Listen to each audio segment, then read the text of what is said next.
like T.O. in his favorite route. Looking through my paperwork, Rat's name was faded out. Swear to God, I almost lost my mind when they bring him out. It's different nowadays, they tripping nowadays. The little niggas wildin', they steady gripping nowadays. Gangsters turn bitches, they snitching nowadays.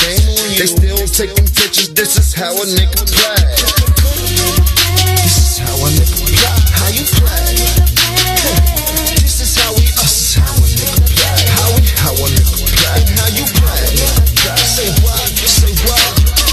To all the stick-up kids wishing to line me. You come to my city, got that army behind me. A good day, 600K worth of shit on it. I shit on it. Niggas like these tallest that we sit on. They told me fly higher, you get flew over. Life is like a movie, but there's no do-over. I flew over about 30,000 feet, hopped out the new Rover, came through housing in the fleet like cheese. You better go hard or move over. I'm stepping on their necks like bitch niggas scoot over. Yeah, I got bruises on my shoulders from holding New York up like Alice and Rockefeller Center.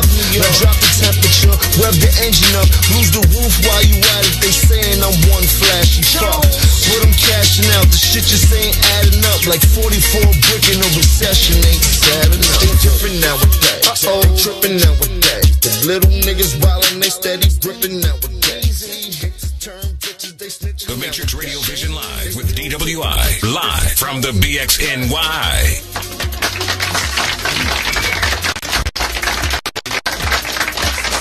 Yeah, you can hear me? Mic on, turned all the way up. Thanks for tuning in to SVMG Radio. I am your host, Mecca Global, broadcasting live from the Bronx, the Matrix Studios. I got some special guests in the building. Go down the line, let them know who you are. Introduce yourself.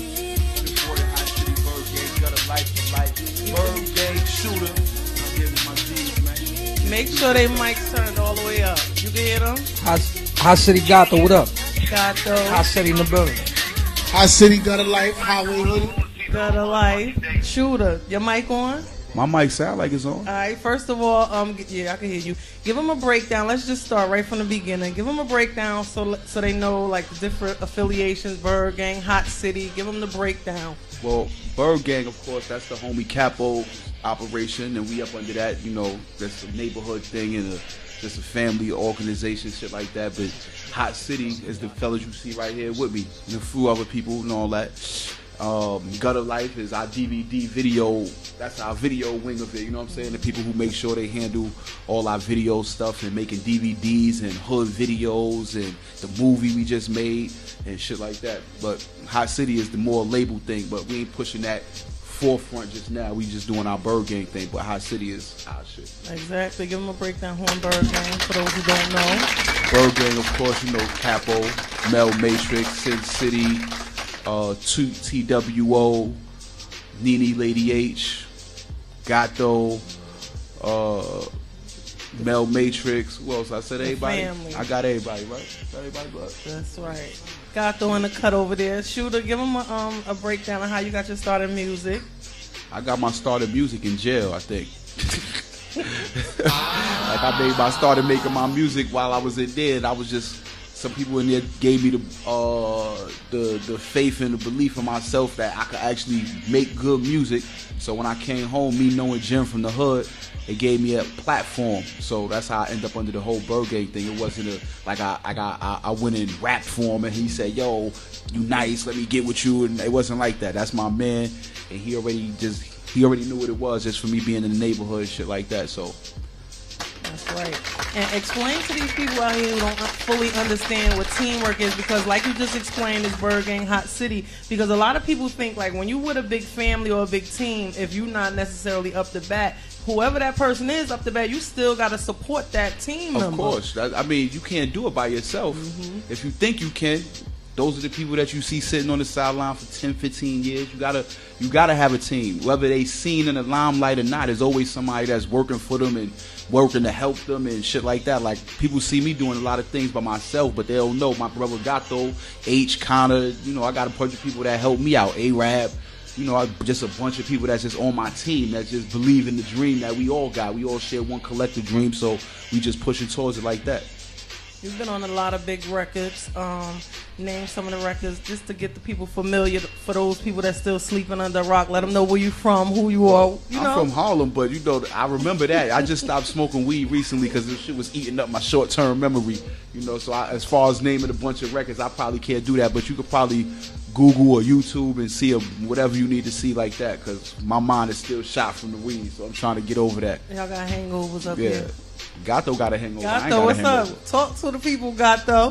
What up, Mega? Gato. Salute to everybody for having us in the building. That's right. Talk to him. What's your name, Gato? Highway Hoodie. All right. That's our young boy of the camp, man. We call him young smack-a-hole. But when we say smack-a-hole, we ain't talk about a female. We talk about a nigga that we just say, yo, hood, smack that nigga to the floor. And now that you said that, what do y'all think about these dudes in the industry? What do you think about these dudes in the industry? I don't know them personally to think anything of them, but as far as their music wise, I really don't read. There's a few dudes that I listen to, but I really don't listen to a lot of people's music because I feel like it don't really represent reality. People make music and it seems like they just making like this one kind of music that it's no way that you partying every day or your whole life is a toss up of parties. You know what I'm saying? Where's the reality in that? You know what I mean? Where are you getting the money to party? You know what I'm saying? It's fucked up in the street right now, so I know you ain't out there. What are you doing? Exactly. You know what I'm saying? Make that music. Tell us what's going on that end. If you ain't telling me what's going on that end, I don't really want to listen to you. You never stray away from your gritty, grimy street. Like, your music is official, like all the G's. Everybody fuck with Shooter, period. You never strayed away from like that street raw. You tell stories in your rhymes and everything.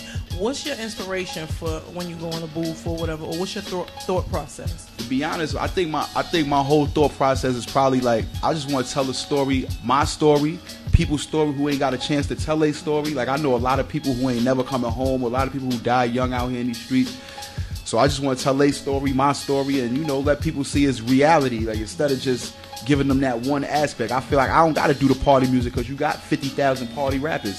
So what I need to do that for? I'm just going to make it the balance. Like, if you want to listen to some real shit, patch in. If not, patch out. There's a bunch of shit you can listen to other than my gritty shit. But that's all I really know. So that's when I go in the booth, I just want to tell that tale as authentic as possible with keeping it in line with reality instead of just throwing a bunch of nonsense bars that don't make no sense. I'm talking about a car 1 minute, then I'm talking about my chain and, a bunch of I ain't trying to get into all that. You know what I'm saying? And I got a car, and I got jewelry, and I got a couple dollars, but I'm not going to keep rapping about that. I'd rather tell my real story, and let people relate to that. You know what I'm saying? Well, and that's what I think people like about me. So I stick to that. That's what I know. Everybody relate to that. Well, I'm patched in. We all patched in. Definitely talk to these youths out here, the one who trying to get in this game, the ones who think it's like just a walk in the park, that they're going to blow up overnight. What would you tell these artists? I'm going to say this. If you ain't dedicating at least 6 hours of your day to your craft, give it up. Bottom line, if you ain't going to dedicate at least 6 hours of your craft, 6 hours a day to your craft, you're wasting your time. You know what I'm saying? Because you might not be good now, but if you dedicate 6 hours at least a day to your shit, within a year or two, you be the best nigga that you could be. You know what I'm saying? Not the best rapper, but you be the best person that you could be. Your craft would be, and it'll show in your music. It'll show when what you do, people be like, oh, that shit sound polished. It don't just sound like some shit like you just got high and jumped behind the mic. My man Rod Diggs used to say that. Shout out to Rod Diggs. He used to always say, yo, I ain't one of these weed head niggas that just jump behind the mic.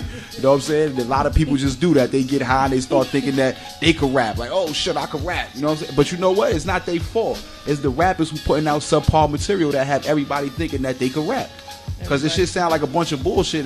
But of course you can sit back and say, yo, you know what? I'm a rapper too. If this nigga put that shit out, they ate it up, I could rap right now. You know what I'm saying?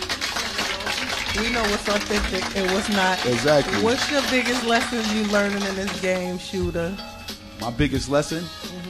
I'd probably say just stay consistent, man. Don't take nothing for granted. You know what I mean? Because you could have an opportunity today and don't have an opportunity tomorrow. It's like, look at all the one-hit wonders. People who came around, they tried to ride the trend for right now. And when that trend died, they died. You know what I'm saying? You don't hear nothing else from them. So my biggest lesson is just be consistent and be you. Because nobody could be a better you than you. You know what I'm saying? That's right. Moment you start trying to be somebody else, you losing. That's right. How do you think this game has changed from like the 80s, the 90s to like right now? Just what we just said, the reality of it all. Like, at least back in the 90s, like, see, I'm from the 90s era with the Nas. It was like, those are my teachers, the Nas, the Tupac, the Reasonable Doubt J. You know what I'm saying? It's even, like, you know, it was just storytelling. Always, it was like every aspect of the game. Like, now that's missing. Now it's just like, yo, get in the club, pop a bottle, talk this, talk that. You know, that shit ain't really was. That's why these kids out here, and you know, music is the biggest tool of getting the message across.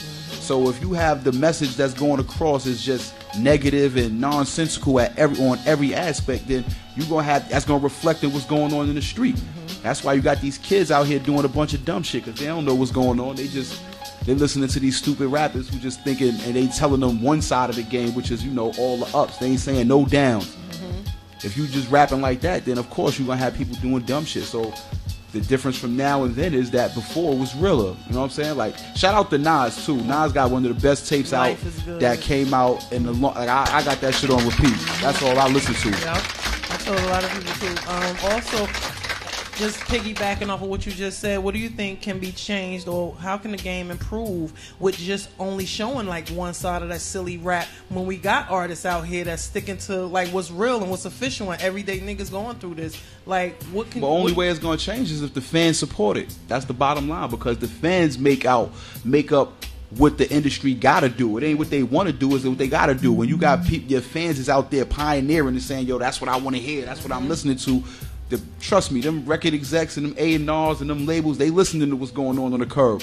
So when you got an artist, whether he's bubbling underground or bubbling in the mainstream industry, it's all due to what the street said. Unless you got, you know, what they call, quote unquote, the Illuminati just pushing the button. You know what I'm saying? Saying, yo, this is what I want to be put out there. You know, niggas is crazy. What's your true definition of success for you, Shooter?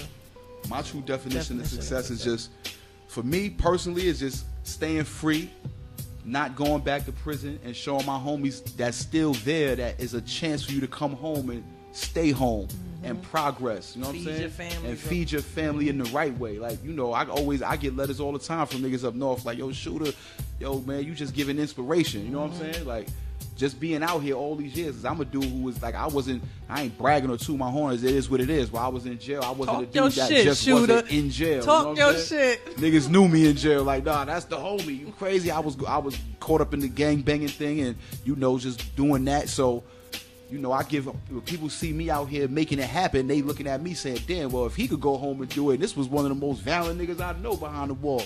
Yep. As far as that go, you know what I'm saying? If I could come out here and people see me out here now, they be telling other people like, yo, I swear to God, man, he is so calm and relaxed right now. This wasn't the nigga that I knew in there. Exactly. Like, Meg, seriously, I was doing some trifling nonsense. Everybody shit. who know. Everybody who know. Everybody like, you know who know. If you don't know, you don't know. I'm just giving people that hope and inspiration. You know what I'm saying? So that's my form of success. As long as every day that I'm out here and not going back, I still write letters. I still go to Rikers Island and see niggas. I send the pink slips. I send pictures. So Nick can't never tell me that I'm not succeeding. As long as I'm able to do that, I'm winning. Exactly. And that's what I think where my blessings coming at. Just being a real dude and sticking to my guns. You know what I'm saying? And stay that way too. And also, on that note, also, a lot of guys out here think just because they like gangster or too tough or whatever, like a lot of guys feel like they can't even pray. Like, I mean, I know this is a platform. Like, talk to them, even these little kids.